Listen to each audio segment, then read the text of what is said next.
Hello, hello, we are back. Just gonna be here waiting for Alina to join the live so that we can have a fantastic chat and a conversation, finding out exactly what she has been up to. And 𝗂𝗂, you're back. Thank you so much for your patience and for joining. Yes, it has been a fun time, and I'm really looking forward to speaking to Alina. We are cooking with gas now. Alina! This has been beyond crazy. Like, what on earth? This Hi. has been crazy, but I'm so glad to have you on, and thank you for being here. How are you? No worries at all. Thank you for having me, and sorry to keep everyone waiting. This has been bananas. Between your update, my update, different VPNs, I came on the last one and I was like, I think this has been like 3 VPNs and many tests. I was literally on live yesterday. Can you imagine? Oh my goodness. Anyway. Okay, hey Marcia, how you doing? I hope you're well. Thank you for joining us. We have just started with some lovely testing times, but this is how life is sometimes. Right. It's got to roll with the blows. Trial and error, trial and error. Exactly. Error. And actually, this is exactly probably a good starting point to kick off for us, because obviously, you know, coming to the UAE isn't always an easy fet. So first of all, let's just start from scratch. Right. My name, for those of you who are just joining, is Kai. Thank you so much for your patience and for being here. I'm joined by the amazing Alina Liwo, and we met maybe not a year ago yet. November? Yeah, has it? Yeah. No, was it November? It was before November. It was around Last year, November, October, November, because we worked together around the November time for the calendar. So we met towards the end of last year, and it was just coming off the back of the pandemic and lockdown and stuff like that in the UAE. Of course, the pandemic is still going on, but we met at a networking event and hit it off, and we kind of just kept bumping into each other ever since. So, I know, and it's been lovely. Yeah, I heard about Alina and her amazing production company. I had an idea for something that was going on at the time, ran it by her, and the rest is history. She ran with the idea.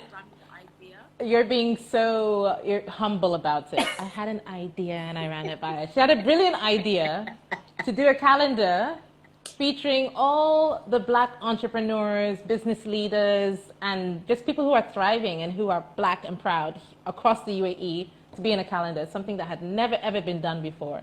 Her with 𝗂𝗂, Black Economic Collective, Black Girl in Dubai. It was just phenomenal. And she told me about it, and I was like, what are you waiting for? Like, let's do this. And she was like, what? And I was like, let's go. Exactly. That's kind of how it went. So I was introducing you, so I wasn't gonna like toot too many horns, but no, I think toot you. Ever since we, you know, first met that time, and we both ran ideas by each other, and pretty much ran from there. I think you've always struck me as someone who has been very confident, very direct, and you know what you want. And so I'm trying to find the words to just describe you to our audience, because you wear many hats, and I think you wear each of them as strongly and as boldly as each other. I don't really ever feel as though I appreciate that. You are, honestly, I don't ever feel as though you are lost or you're not sure of what you're doing, because you're quite clear on your mission and your why. And Alina here has 10 different businesses and enterprises under her belt and counting. So can you please introduce yourself to the audience and tell us a little bit about what you do? All right, that's like the worst question for me. It's like the hardest question so anyone could ever ask me, because there's just like so much. And I'm always like, how do I summarize this, Alina? How do you summarize this? My name's Alina Liwo. I'm a serial entrepreneur. I think the way you put it was hilarious, because every time I see serial, you always think killer at the end of it. I'm like, oh my God. But serial entrepreneur. That's me. Hi. Thank you guys for tuning in. And yes, I'm an entrepreneur. From early days, as early as childhood, like I knew I wanted to be an entrepreneur. I knew I wanted to have my own business. And this is something I'm going to say for the first time here with you. And it's going to be quite hilarious. But what inspired me was Bold and the Beautiful. Really? Because my mom used to watch it all the time. Okay. And my cousins and all of that stuff and my siblings. And I was just in love with fashion. My mom was always stylish anyway. And, you know, we used to go to tailors to get our clothes tailor-made. And whenever we'd go to the tailor shop, I would go around and pick up the little scraps of fabric or whatever, you know. And then I'd come home and I'd make, you know, clothes for my dolls, my Barbies and everything. I used to hand sew it.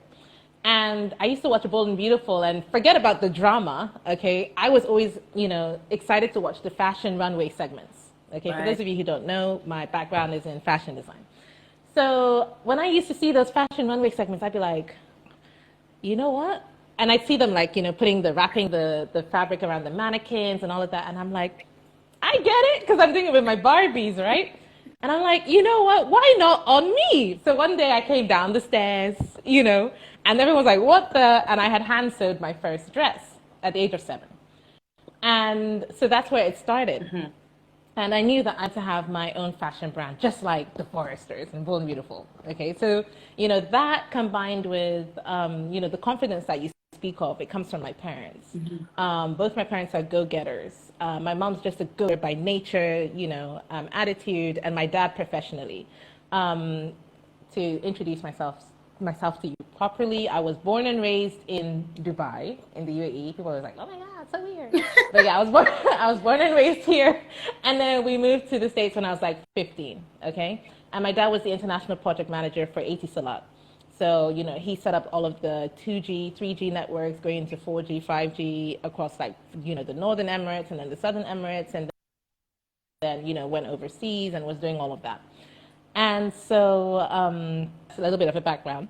So I knew I wanted to be an entrepreneur. And at the same time, I was always on the phone growing up. Okay. Right. I had a lot of friends in school. And so, you know, the house phone was always ringing. My cell phone was always ringing. And I just love designing and drawing in general, you know. So, so at the same time, I was into technology because my dad was an engineer, telecommunications engineer. So I knew how to set up satellite dishes. Like, you know, if you want CNN, I got you. You like, I can connect all of those things, you know, all of that jazz. So it was like, it was like you said, like 2 hats at the same time. So my dad was like, oh yeah, here's my engineering child, just like me, okay? And I'm here thinking, oh, I'm going to be a fashion designer, you know? So I was like, okay, I love cell phones. I have a passion for talking on the phone. You know, I'm going to go into designing the exterior of cell phones, okay? Right. So my dad's like, perfect. That's literally all I wanted to do, though, okay? Get to college, stateside, and next thing I know, I'm in the computer science program doing C++ programming, and I'm like, what is this? Okay? Like, really? No. I mean, I was doing well and everything, but it just wasn't for me. You know, and then I transferred, I switched unis, and I joined the fashion design program at the Southern Illinois University at Carbondale. Right. And that's where my, you know, career started. And I initially, as far as how this whole entrepreneurship journey started, I initially said, okay, I want to be ahead of the game. Right. I want 5 years of experience working in the field, and then when I graduate, you know, it'll be easy for me to get a job. And then, you know, have that experience, and then after that, start my own thing, start my own brand. So I said, okay, but how do I make sure that as soon as I graduate, you know, I'm the first pick? So I said, okay, I need to do something out of the ordinary. I need to stand out of the crowd. And I decided to start an online portfolio where everything I made, I would take pictures of it and put it up on the internet. Mm-hmm. Mm-hmm. And so I did that, and then people started placing orders. And I was like, oh. Okay, because I genuinely wasn't putting it up there for that, but I was like, hey, let's get this money, you know? So, so you know, I started fulfilling those orders, and next thing I knew, I was getting invited to fashion shows, and then next thing it was fashion weeks, and then I was being asked to showcase my designs on campus as well at different events. You know, shout out to the African Student Council for always, you know, supporting it, girl. And and it just, you know, took off from there. I was invited to Dallas Fashion Week, being invited to showcase at Miami Fashion Week. I was nominated as Emerging Designer of the Year at New York Fashion Week, Berlin Fashion Week, Monaco. I was invited to the Grammys, the Emmys. It was just like all of this while I was a full-time student at school. Wow. And you know, this was something that I wanted to do myself.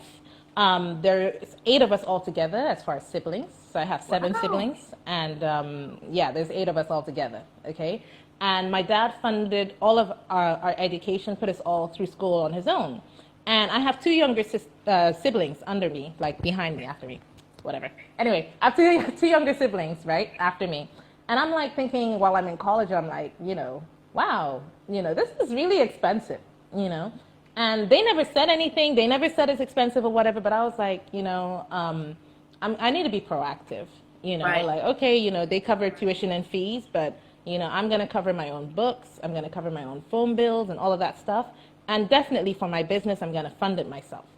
So I started working 3 jobs while I was in school. 3? I was an executive secretary. Yeah, 3. Wow. I was an executive secretary. I also did janitorial work. That's like vacuuming and, you know, offices and stuff like that. And I was also a tutor for disabled kids in college. Okay. Wow. So I did those 3 jobs at the same time while I was a full-time student, while launching 𝗖𝗂𝗃𝗃𝗵 Fashions and going around on the weekends doing fashion shows stateside. And what happened was, obviously, the brand started expanding, and it was important for me that women of all shapes and sizes were represented while they were, like, you know, on my runway, you know, in my clothing. Yes. And so, you know, I made sure that I picked women of all ethnicities, all heights, all sizes. And of course, when you do that and you're invited to a fashion show or a fashion week, all of their models are going to be a particular size. Of course. Right? So there's no way for you to take like a XXL size dress to that fashion show and expect one of their models to be able to wear it. So I was like, okay, you know, that means I have to start training these models and taking them with me to these different fashion shows. So that's what happened. You know, we started going everywhere together. It was amazing, you know, and, you know, funded the trips and all of that. And it was fantastic. And so during that process, this is kind of the birth of how you had, like, for what I know now, 𝗖𝗂𝗃𝗃𝗵 Fashion. Exactly. Yeah. 𝗖𝗂𝗃𝗃𝗵 Fashion and 𝗖𝗂𝗃 PT, where you are now training and grooming and nurturing talent. Exactly. That's amazing, because I don't think and mind you, ever sat and talked about it like this. No, we haven't. We haven't at all. Because we have such little time to talk whenever we see one another as well. I know. You know, so that's crazy. So this was back in 2009 when I launched this. By 2010, I'm all over the place. And I'm doing this with my sister, Isabel, because I was a lot like, I can be in front of the camera, you know, that's fine. I dance, I sing, I've done theater at college level, you know, I play the piano, all of that. I don't have a problem with being on the stage, but I like the process of, you know, working things out, the creative process. And my sister Isabel, who's on, my older sister Isabel, she's on live with us right now. Hey, Izzy.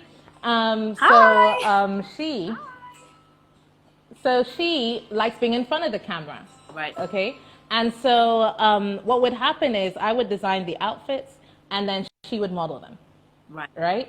And so together we would train the models and all of that stuff. And eventually, by around 2011, 2012, they were getting invited to bridal shows, bridal weeks, being invited to model at New York Fashion Week. One of them even acted as an extra, you know, on Glee.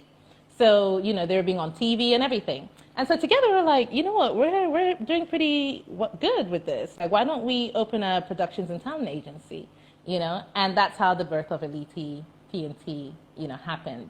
And so we were doing that stateside, working with these models and actors and actresses, singers, dancers. And then, obviously, my parents went back to the UAE at some point, okay? Right. And so they were back in the UAE. My dad's still with 𝗖𝗂𝗃𝗃𝗵 and everything. And so I started visiting back and forth from 2012. And I realized that there was such a large amount of talent and potential here in Dubai. And so, again, those were just those trips. I did a couple of fashion shows, photo shoots here for 𝗖𝗂𝗃𝗃𝗵 Fashions. But again, I didn't do anything P&T yet. Right. And then in 2014, I got contacted, or we got contacted, for P&T to handle the production for Tiwa Savage's wedding at Burj Khalifa. Wow. Okay? That's And huge. so this was like, wow, yeah. Yeah, it was a huge contract given to Factory Life, Channel OTV South Africa, and MTV Africa. And so we were like, okay, yeah, sure. So came down, and while my sister stayed, handled the USA side of things, and she's the USA CEO. I came down to Dubai, and we handled the production for. And within the next 2 weeks, we were doing a bunch of production for TV shows like The Island with 𝗂𝗂𝗏, and worked with the managers for 𝗂𝗶𝘃𝗁. We saw Don Jazzy and Deja, all of these Nollywood celebrities and stuff like that. Recording of reality TV shows on the Palm Island. And, so that's how P&T kind of started taking off in Dubai. And so where is people were coming up to me and saying... What year was this now? So this was, so we launched P&T in October 2013. And this contract was 2014, so a year after we launched. Wow, so that's pretty early in your journey. And you've got multiple businesses on your hat. Now you've got celebrity clients under but not your hat. yet. At this point, I just had 𝗖𝗂𝗃𝗃𝗏 Fashions, right? And which I launched in 2009. And so under that platform, there's a lot of exposure. Adriana Papel, Channel E, red carpet, live designing gowns for that and everything. Clothes for artists and everything for their red carpet appearances, all of that jazz, right? But nothing, but all under fashion. And even when I was coming back and forth to Dubai around 2012, 2013, again, I did fashion showcases, but again, they were for kids, right? 𝗖𝗂𝗃𝗃𝗏 Junior. Right. That's when that was birthed. But October 2013 was the launch of 𝗖𝗂𝗃 Productions and Talent Agency stateside. And then we launched, then we got the contract in 2014, right? And, so while I was down here in Dubai, a lot of people were coming up to me and saying, can you please help me? I want to become an actor or a singer or a dancer. And I realized that the industry here wasn't really set up to give artists the platform to really showcase their talent. What do you think the difference between studios here? They have music schools. The US, because you're from Illinois? Yeah. So what do you think when you realize that gap, the difference was between the talent in the US that you'd grown up and become accustomed to seeing there, and then of course what it was like being back in Dubai where you were born and raised? What was that kind of gap or difference like? It's very different being back here as an adult than being here as a kid. That's the first thing. But in regards to your question, in the States, the entertainment industry is actually seen as an industry. Yes. So if you say I'm a model, I'm an actor or a singer, it's respected. It's a respected profession. Yes. And people are like, wow. And there are contracts, there are job opportunities, there are performance opportunities.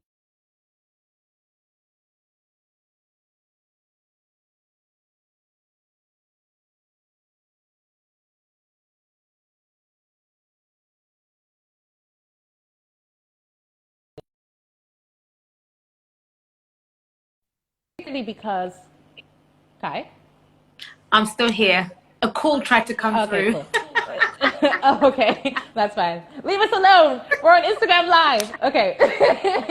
But here in the UAE, it's seen as, I'm getting a call too, that's hilarious. Here in the UAE, it's seen as, oh, you're an actor, you're a singer, you're a dancer. Oh, that's good. Why don't you make money from it on the side? And there's some agencies that will help you get castings and bookings, but it's not seen as a real profession, right.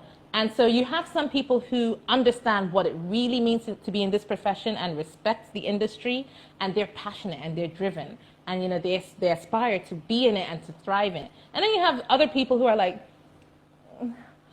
oh, I look good today. You know what? I should be a model. You know what? Book me, okay, and pay me with no experience, okay, because I deserve it and I'm beautiful. Yeah. Okay? So you have those two the thing is, I think drastic it's changed contrasts. a bit here. From what you're saying, I completely understand, because I think Dubai has changed and evolved many times, and I've been here just 4 years, and so it's a very fast-moving city. Obviously, for those of you who may not know, the UAE is only 50 years old this year. Actually, the 50th United Nations is going to be 50 in, I think it is December, right? So it's still a very, very new city. But for myself, when I originally came here, I came as a musician. and a creative. Yeah. And there were a lot of people before I moved telling me to come to get work, you know, doing for live brunches performances or live yeah. nights. Because I wouldn't say the industry is the same as the UK or the US, but there was definitely a clear way to earn from nightlife or creative work, especially with agents, because agents, of course, already had a lot of relationships with wedding planners and event planners who, you know, people want to have private festivals or events or anything going on that you want to hire, you know, entertainment or a musician or a singer or a band for. So when I first came, there were a lot of people right, but not down the path of full-time as far as live performances, but not down the path of taking it on as a career where you're signed to a label. Exactly, not the artistry. Yeah. So the musician, exactly. yes, but the artistry from what I had come from in the UK, and of course, what is the industry around the world, and obviously in the US, where you have obviously grown up and stuff, it's definitely seen as something that is a different, clear-cut path. That as an artist, you can be creative. I think here in the UAE, it became a little bit tricky because the musicians aren't necessarily artists here. Right. Exactly. So, yeah. It's more about just the live performances. You had the two-pronged thing, though, I think, where you were pursuing both the artistry and, you know, the live performances. And again, you took that into your own hands, especially being here in the UAE. But as far as anyone in the UAE who's, okay, I want to be, you know, signed to a record label, or I want to be, you know, a major pop singer known internationally worldwide, there kind of isn't a way to pursue that and achieve that. You know, as far as the agencies here and everything like that, the only thing they offer you is really like, okay, would you like to be in this commercial? Right. You know? Right. And so that was a gap that we found and that we saw, especially if you are an aspiring actor or actress or dancer, you know, then it's even worse. Yeah. Because, you know, the only thing that you really can do is act in a TV commercial.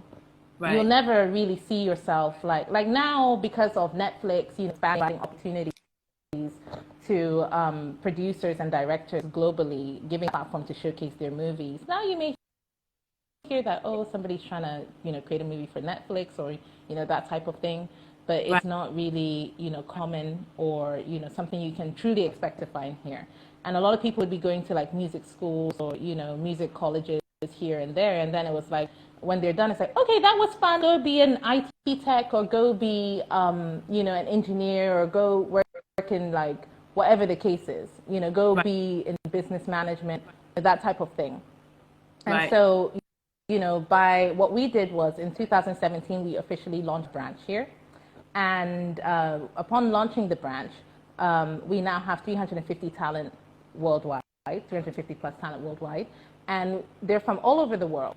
And we provide them not only with casting opportunities, but with career development services. Right. And with those career development services, we provide them with the opportunity to now pursue the artistry in the field or, you know, the special category that they want to focus on, whether it's modeling, singing, acting, dancing. Provide them with those opportunities on how to pursue it truly as a career and how to broaden their recognition and exposure on an international level as well.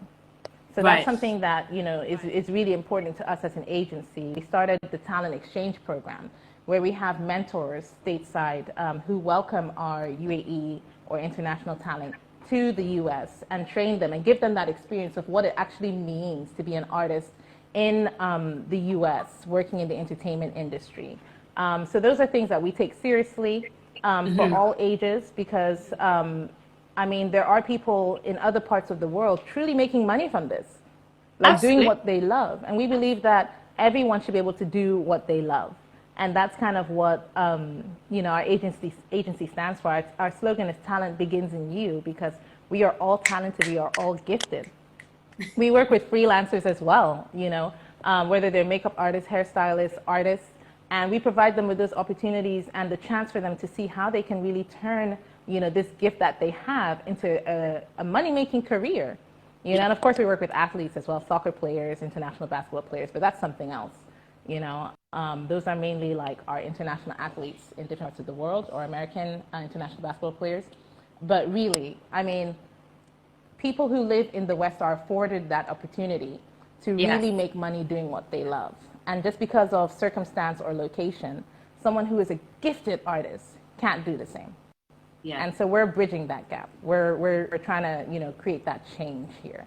And we realized that it was a concept that wasn't really understood here in the UAE. So we're like, you know what, we're done trying to make people understand this industry, you know, to the core. And, you know, we're done trying to explain that, hey, you should be paying them more.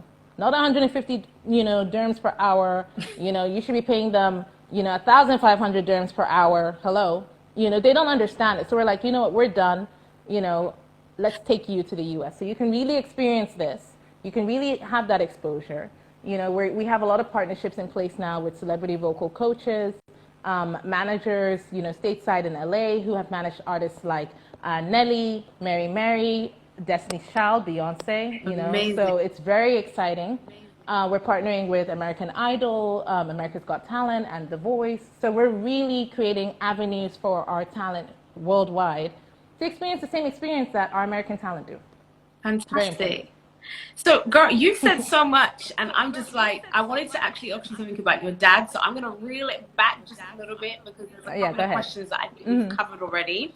But honestly, I think, again, as I've already mentioned, for those of you who have just joined, hey, I'm not sure if you're here in the UAE or if you're in the stateside or UK side or anywhere else around the world, but we're joined by the amazing Alina Liwo. She has multiple businesses under her belt, and she was giving us a snippet and an insight into how her journey began.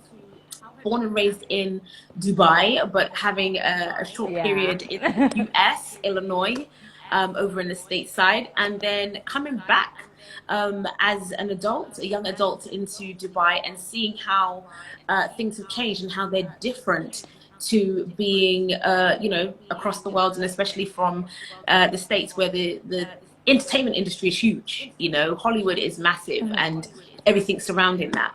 So you mentioned about your dad and obviously seeing him here being, you know, part of one of the bigger telecommunications networks, 𝗂𝗂 here, and you even having like a little, you know, technical hat on when you were younger.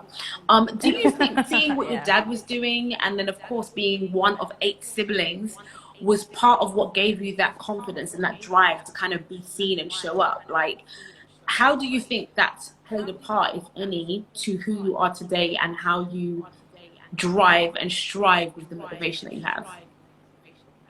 I think it's more about the things that my parents said to us. Right. It's the things they said to us, the things they showed us, then our faith, you know. I'm a spiritual person. You know, I believe in God. And we were always taught to believe that one in this world is equal. It doesn't matter where they're from. It doesn't matter their skin color. It doesn't matter, you know, their journey in life. We are all equal. We are all equal under the eyes of God. So that was the first thing.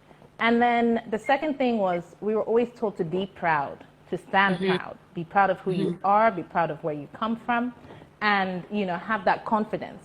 And if there's something that you don't know, seek that knowledge, expand that knowledge, build upon yourself, train yourself. If you want to be something, be it. If you want to do something, do it. There's nothing stopping you but you. A lot of times, you know, the obstacles that people feel as though they're facing are all mental. Right. It's not actually physical. If there's something I want to do, I'm going to do it. It doesn't matter how long it's going to take me, but I'm going to make a way and find a way to do it. I'm going to educate myself.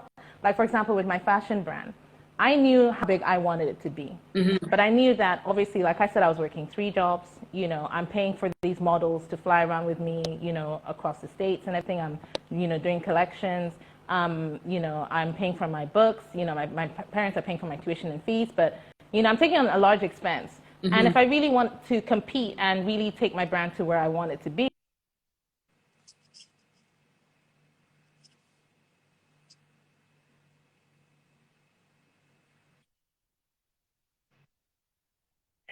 if I really want to take my brand to the level, you know, that I want it to be, I need money.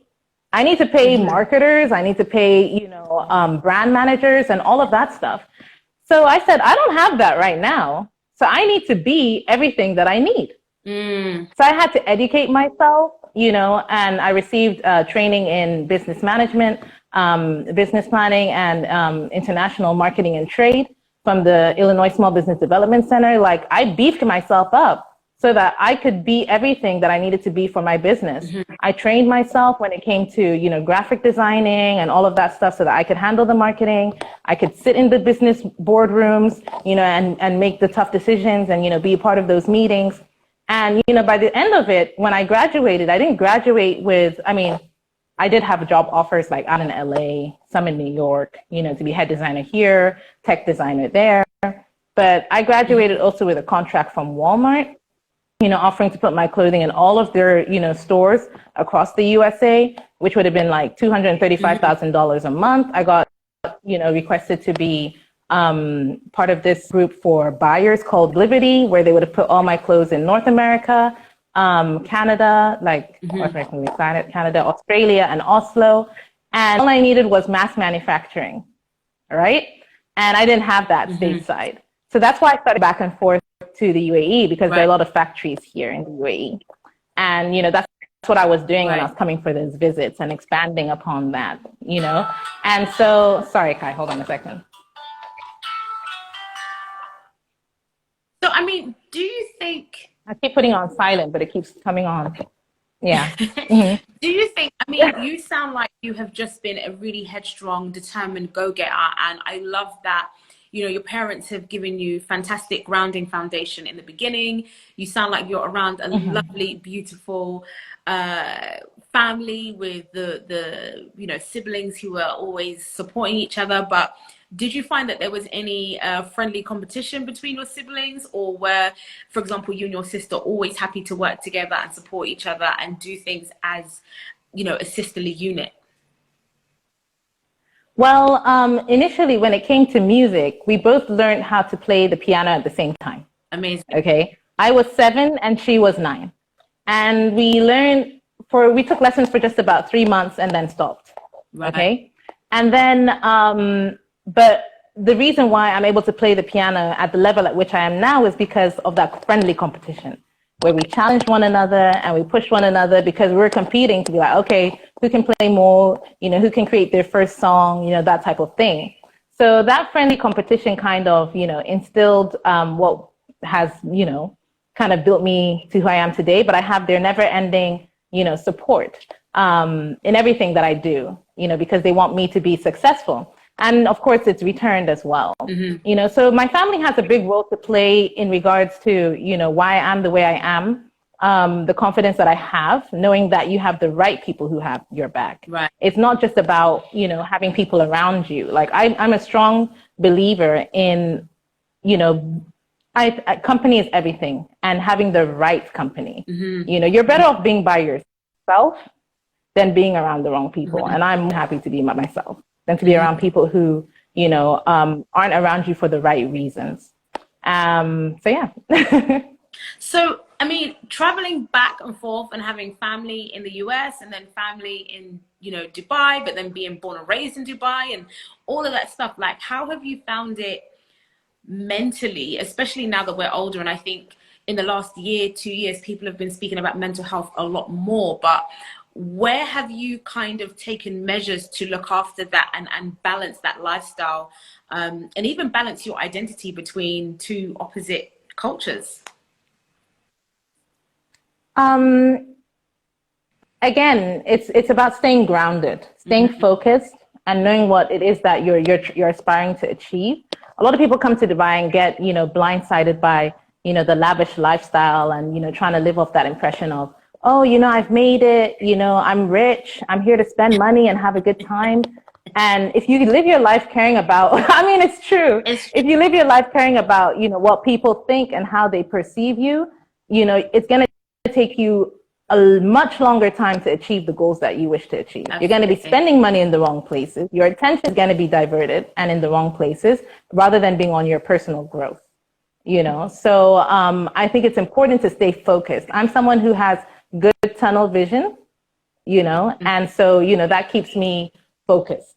And is that but sometimes it's not always a good thing. You would see a lot, like when you go back to the States, do you see that people think about what Dubai is and what it looks like very differently to what it actually is. I mean, obviously you travel between both more often than probably most people. So what do you think people at home in Illinois think of your lifestyle when you're actually in Dubai?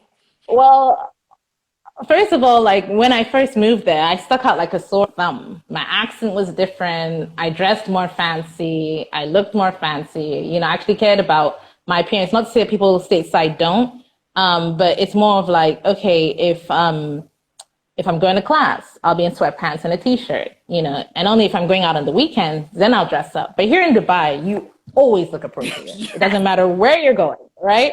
So I show up to class like, and you're like, oh, she's doing too much. But I really wasn't doing too much. I was just being me, right? And so people have this impression like, oh, Dubai, you know, you're there spending money, you know, oh, you live in Dubai? Oh, you must be rich, you know, like that type of thing.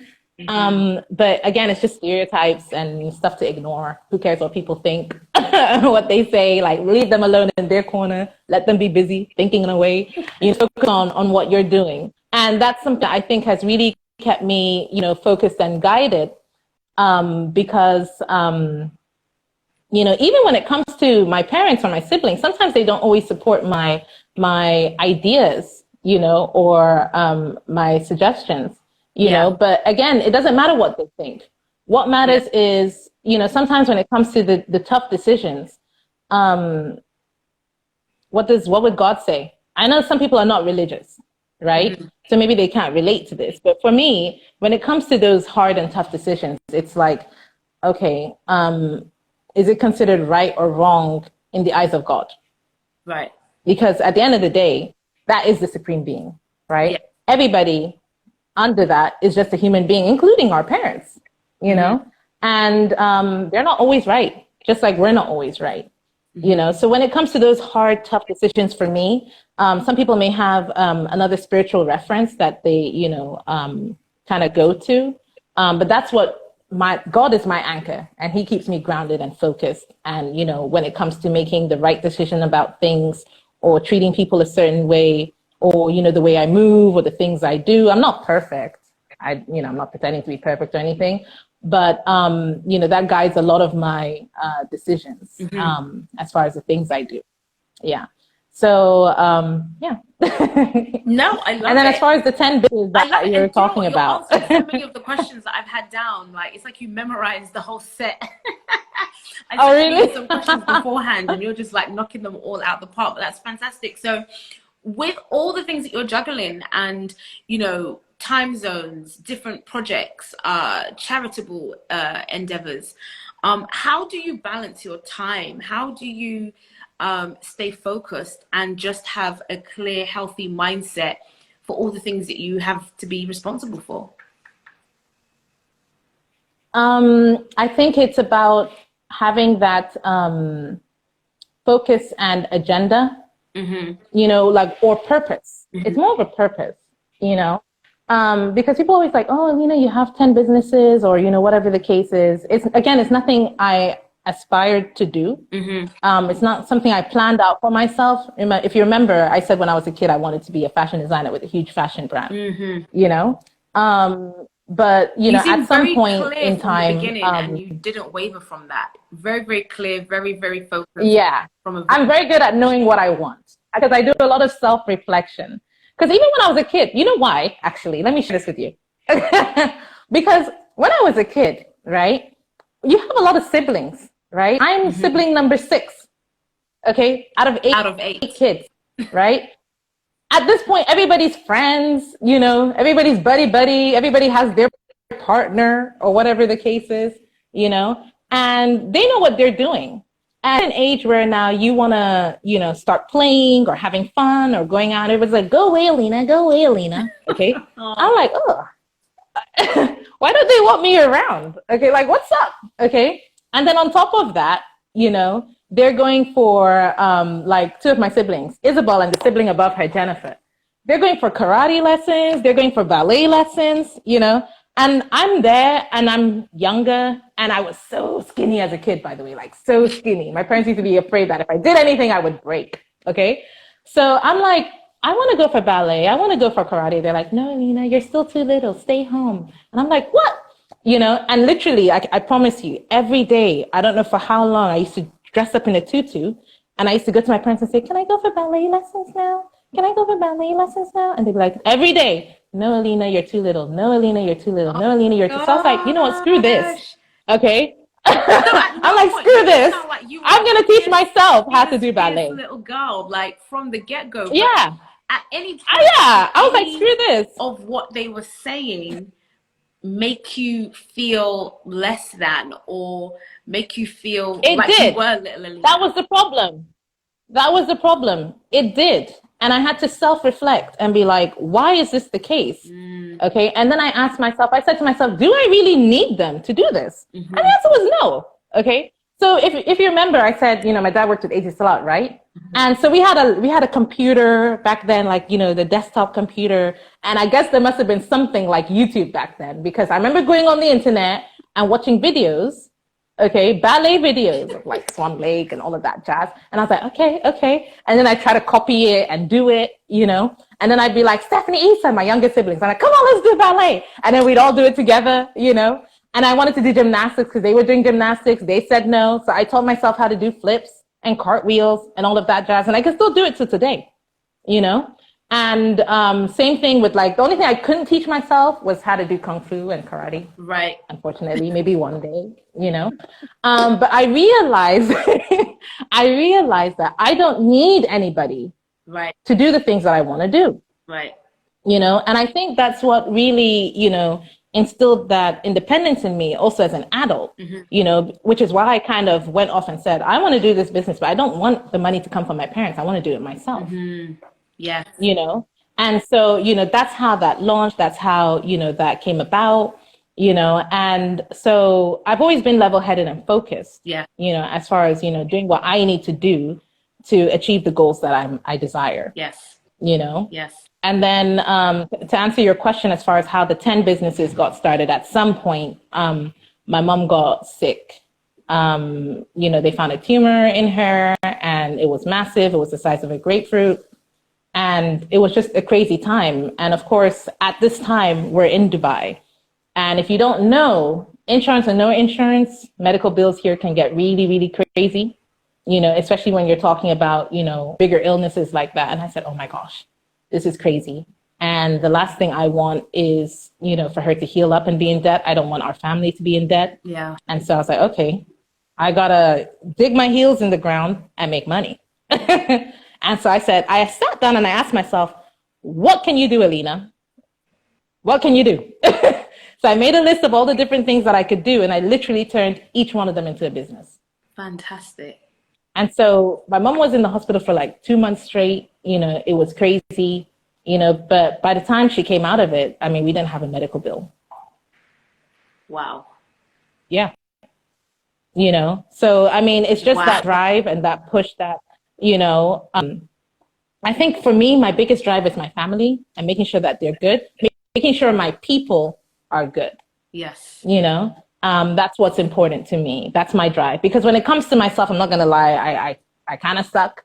You know, like there have been so many times when I see your bike club stuff and I'm like, oh my gosh, that looks amazing. I want to go out and have a good time this weekend. And I'm like, no, Lena, you got to work. You got to focus. So I'm not too great at the self-care, you know, self-love thing. You know, or just going out and having a good time. But I do know how to have a good time once I do finally go out and have a good time, you know? Yeah. But that's how, you know, all of those businesses started. I was like, okay, residual income, become an author, you know, publish books, you know, and let that, you know, those coins, you know, trickle in and, you know, build into something. And then it made me think about people around the world as well, you know, who go through such situations and aren't in the position to make the most of it or to get themselves out of it just because of their location. Yeah. And that's why I started the, you know, 𝗖𝗂𝘀𝗁𝗵 charity efforts. And, you know, so like 5% or 10% from everything that I make from the different 𝗖𝗂𝘀𝗁𝗵 businesses or the different projects that I'm running, you know, goes towards that, you know, to help people in rural areas, you know, particularly in 𝗵𝗃𝗄𝗃 village, which is the village that, you know, I'm from ethnically in Cameroon.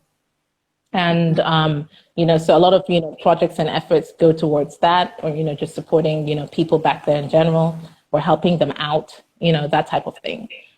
Because it's very, you realize quickly how fortunate you are, and how much God has blessed you when you're able to have solutions to put on the table to come out of the problems or obstacles that, you know, you come across or that you are faced with. And there are other people who aren't, you know, afforded with such privileges, you know, when it comes to having to overcome an obstacle or Wow, I'm just listening to you, and I know that we've touched on some of these things like in person when we've seen each other, but honestly, I have always admired your drive, and just hearing your story about, you know, why you started multiple businesses and you literally listed out your talents and you were like, it's got to make me money. You know, I think often as women, we, not all of us, but sometimes we tend to shy away and doubt from, you know, the very gifts that we've been given, because we're wondering if we're good enough, or we're wondering, are we enough compared to the next person? And, you know, you with... And that's the thing. That sentence, enough compared to the next person. No, enough compared to the next person. I always say this. I'm like, how many people, Kai, how many people are there in the world? Billions. Billions, like 7 billion. It's like 7.7 billion or something like that, right? Do you really think that there's anything in this world that hasn't been done before? No, everything's been done, right? But what's the one thing that's consistently unique? Every day when a baby is born, that baby is completely unique. Absolutely. From features to physical attributes to personal characteristics. Fingerprints, right? And the iris and the DNA. Everything. Fingerprints, toe prints, everything, hair follicles. Everything. Unique, right? So you have to apply that uniqueness into the business that you do, and that's what's going to make your business stand out. That's what's going to make your business unique. When you apply you into what you do, that's how you stand out. Ooh. The minute you start comparing yourself or worrying about what the next person is doing or whatever, that's not who you should be looking at. Who you should be looking at is your target clientele, your target demographic. What do they need? What is it that they want? And how can you fulfill it in your own unique way? Girl, you are taking us. That's what makes the difference. Today, let me tell you something. You're silly. No, because this is good. Like I'm just listening to you as if we were just sitting having a coffee over lunch. But honestly, it has been so amazing listening to you. And every time we talk, whether it's ideas or business or branches or whatever, there's always something that we take away from each other. And I think one of the things that I love talking with you about specifically is money, because you are never afraid to talk about money. No, seriously. Again, I touched on the subject of women. You know, you're not afraid as a female, as a black female, as a female in the UAE, whichever way you spin it, you are all day, every day talking about money, talking about your goals, talking about your direction.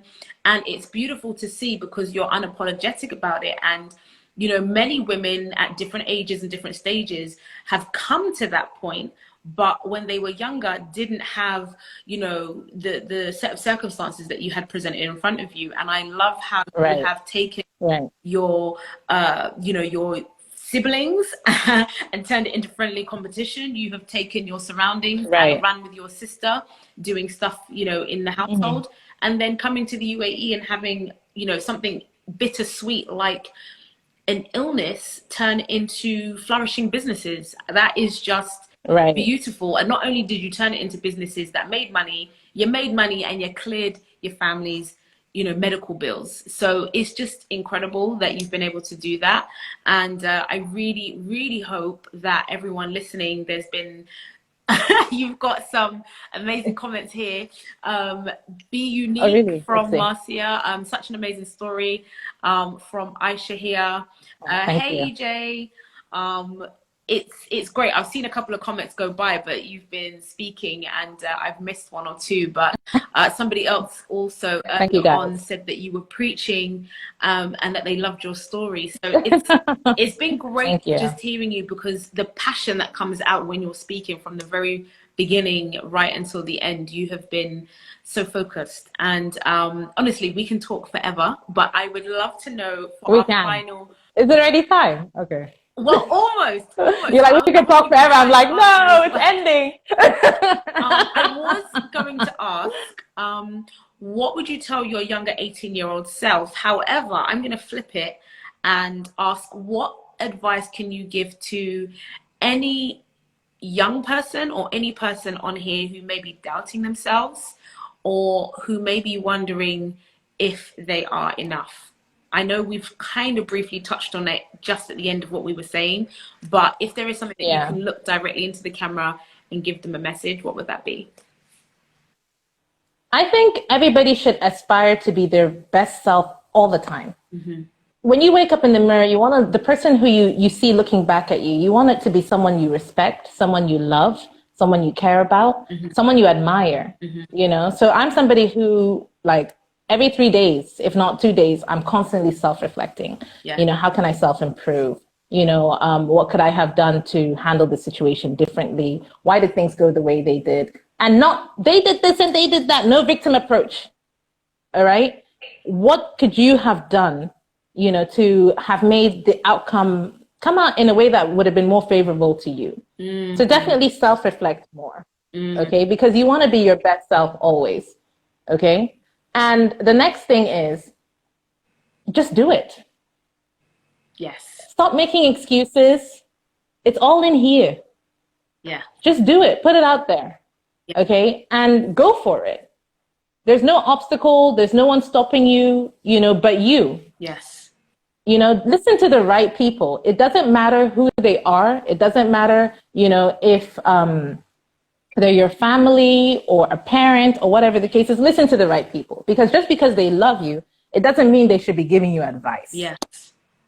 Okay. And I know this because I come from a family that's full of love. There's so much love for one another that sometimes we get on each other's nerves, or sometimes it sparks off a little because there's so much love and we're trying to love one another. And at the same time, it's like, wait, I need a breather to do whatever, but just let me love you. You know, it doesn't matter how much someone loves you. It doesn't mean that you should be taking their advice. Yes. Okay. Because, for example, you're not going to ask a doctor how to fix your car. Yes. So I'm not going to ask a loved one just because they love me how to run my business. Yes. Because they're not going to have the knowledge to give me that answer. Yes. Google is your best friend. Google's my best friend. I literally say that all the time. Google's my best friend. My fiance is going to be like, what? Because I always like, you're my best friend. No, but Google's my best friend. It is. Okay, because anytime I have a doubt, a query, whether it's, you know, emotional or whatever, professional, I just go on Google and be like, what does Google say? You know, what's out there on Google? Because there are people who have lived this life, lived this journey already, and they put out professional journals on it, professional articles on it. Read, take the time to read, expand your knowledge. You know, if you have a question, think about what the question is properly. Like, what is the question? Only when you really have the question will you be able to find the answer. Yes. If you don't know what your question is, then what answer are you seeking? Ask the right questions. Ask the right questions and you'll get the answers that you need to be where you need to be. And again, I can't stress enough, just go for it. There's no such thing as a dumb question. There's no such thing as a dumb idea. Just how do you execute it? That's what you need to be thinking about. You know, you could wake up tomorrow and be like, oh, you know, I want to make, you know, the best mint toothpaste. Oh, that's a dumb idea. No, it's not a dumb idea. How do you want to do it? How? Try. Go for it. Go. Exactly. Right. Just try it. Because I don't believe in failure. There's no such thing as failure. It's just life's lessons. Yeah. And, you know, ways to teach you on how to improve and to go to do it better the next time. Even if you try something and you're like, okay, that definitely wasn't for me. Okay. You went through a certain process that taught you how to do things a certain way, and you can apply that process to the next project that you want to do.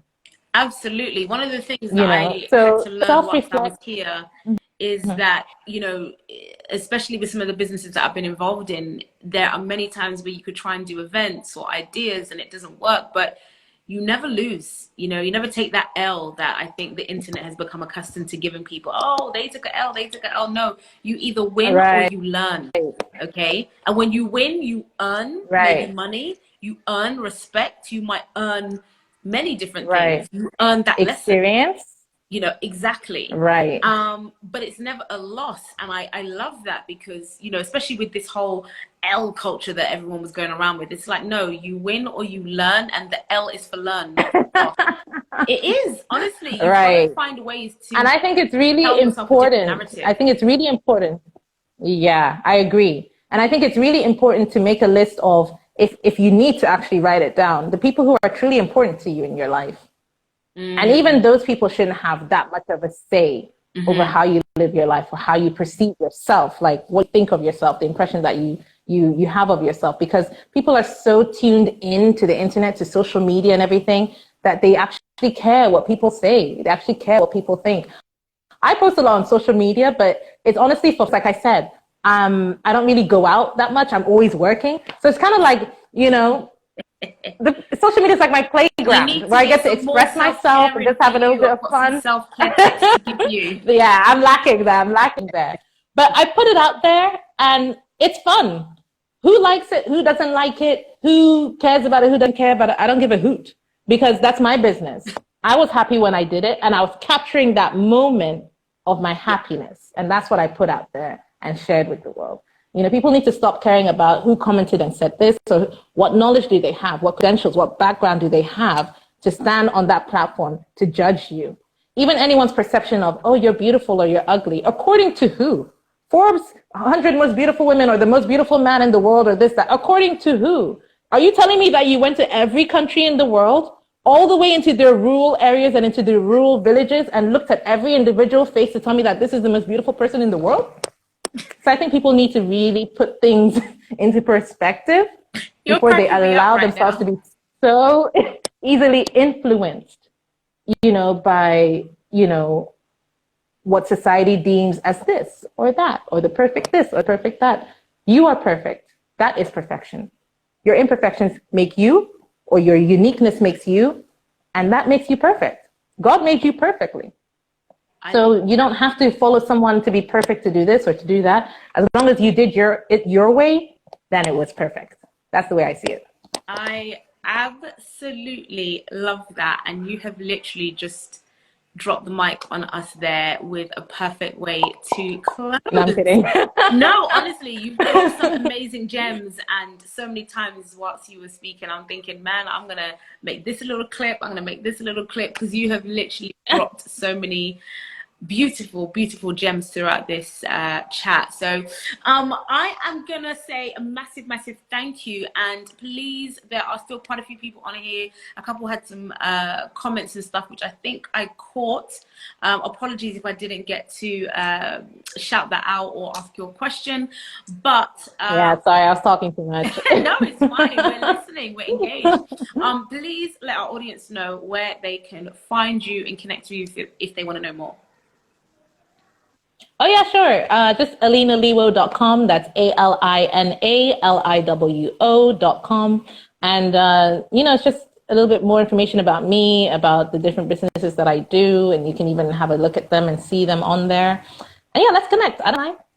Hit me up in the DMs. Yes, if you have any questions for Alina and her story, her journey from being born and raised in Dubai to moving to the States in Illinois and coming back again, where she eventually managed to set up 10 businesses and counting, supporting her family, nurturing talent, and much more. She is definitely one to stay connected with.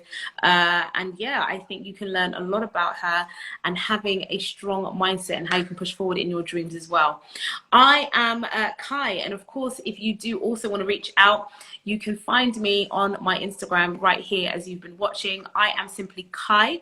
Also, I am simplykai.com, and I help women who might feel lost and unfulfilled and low in their confidence.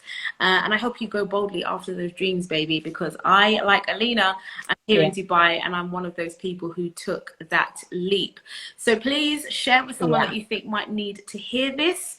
And yeah, we'd love to know your feedback and any questions that you have, because we do have more guests coming up next week. So Alina, I just want to say thank you so much. This has been amazing. And we need to do Thanks for having me, Kai. It's been a pleasure. I know, it was fun. I had a great time. We got there in the end. Hopefully next time I can put my eyes on, like, you know, the comments and answer some of the questions. I'm so sorry, guys, if I missed anything. But yeah. Yes, hit us up. Let's get connected. Let's talk and enjoy the rest of your Sunday. Have a great day. Thanks so much for tuning in. Thanks, Kai. Bye. Thank you, guys. Bye.